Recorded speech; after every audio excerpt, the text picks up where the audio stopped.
Well, one of the groups that have been at the forefront of uncovering the Biden family corruption is the Government Accountability Institute. Joining me now is the director of research at that organization. He's also the best-selling author of the book Fallout: Nuclear Bribes, Russian Spies, and the Washington Lies That Enriched the Clinton and Biden Dynasties. Seamus Bruner is back with us. Seamus, welcome to the program. It's always a pleasure to be with you, Grant. Seamus, none of this can come as a surprise because I think everything we're starting to see from a congressional level, you and your boss, Peter Schweizer, have been talking about for a long time.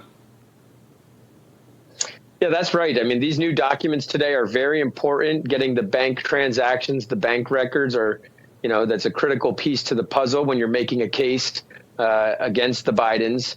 But you're right. We've known 20 million. We've known north of 31 million just from China alone.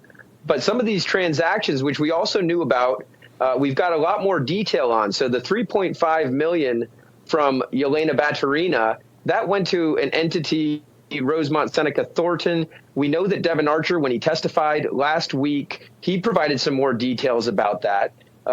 We also know that Hunter Biden is not just 3.5 million, by the way. 3.5 million went to one entity connected to Hunter. Then a further 120 million from Baturina's company, Intico, went to another entity linked to Hunter Biden. And even some documents we got as a part of a trial, Archer's trial, say it could be as high as 200 million just from one Russian oligarch. Now, not all 200 million went to Biden, but that's how much money they were sending towards these Biden-linked entities, and you got to wonder what for. Seamus, $120 million, that's a number I have not heard yet before. That's an insane amount of money. What was it used for? Do we know why she would send that kind of money, north of $100 million, to a Hunter Biden-connected firm? Yes, Grant, we do. You look at the timing of these transactions and the dinner at Cafe Milano and just Hunter Biden's appointment to this board of Burisma. What is happening in geopolitics in spring 2014? It would be the Maidan revolution in Ukraine, which was a very bloody revolution. It was the ousting of a pro-Russian president, Yanukovych. And during this time, it's a lot of turmoil in the Russia and Ukraine region. So you have these Russian oligarchs. I mean, this is Crimea, where Putin sends the troops into Crimea. You have these Russian oligarchs who are starting to wonder, are we going to get sanctioned? Is our money going to get frozen? And so a woman like Yelena Baturina, Russia's first billionaire female, the former mayor of Moscow's widow, she's loaded and she's got hundreds of millions of dollars. She needs to get it out of Russia. Who is a safer person to manage that money than the son of the vice president and his business associates? I mean, it's protection. She's getting the money out of Russia so that it can't get frozen.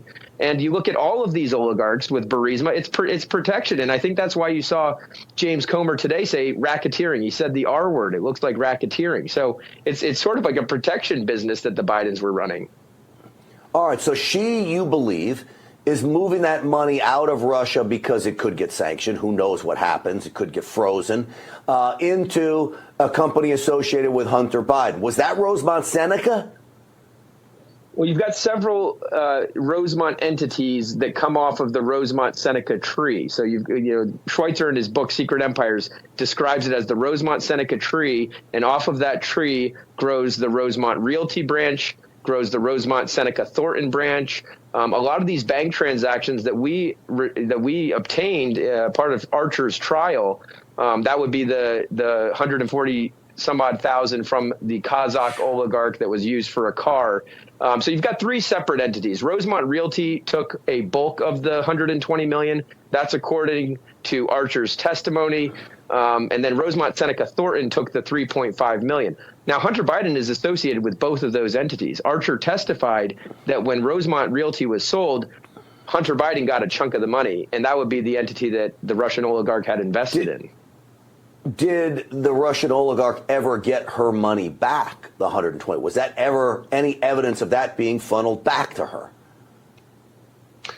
Well, we need to keep following the money here. I mean, it's hard with some of these LLCs if you don't get the bank records. That's why what the Oversight Committee released today is very important, because as journalists, we don't have the subpoena power to see, to peel back the curtains on these LLCs. So we saw the money come in, and that was part of records we received, part of the Archer trial. We don't see what happened and where they went back out, but I think we're getting pretty close to that. Yeah. It would be interesting to see how much went back to her, if any, if she's trying to put it in a safe place, or did she end up losing it all with the clown Hunter Biden, the way he spends money, and who knows what happens, to put it with him. Fascinating stuff. I'll ask you this question before I let you go. Is there anything new we should be looking for? Is there anything new you guys are working on there that we should keep an eye out for? Well, I'll say that I think one of the most interesting things I've seen in the past couple of weeks, and it has been just bombshell after bombshell, smoking gun after smoking gun. I mean, I think several times over the Bidens have been proven guilty of some of these allegations. But the thing that most interests me is this report from Business Insider just a couple weeks ago about Hunter Biden's art sales. We always knew, I've been on your show talking about the art sales when they were first announced, but we didn't know if any favors would be given. Well, here's the shocking news. The Bidens are still doing it. They're still taking, Hunter's taking the money, and then Joe Biden is appointing the person who bought these art, if you could call it art paintings, I guess. He's appointed at least one of Hunter's patrons to a plush White House appointment. So, I mean, that brings things past the statute of limitations right through today. Yeah, it sure does. We'll be following that one. I know you will be too. Seamus Bruner, it's always a pleasure having you on the program. Keep up the great work.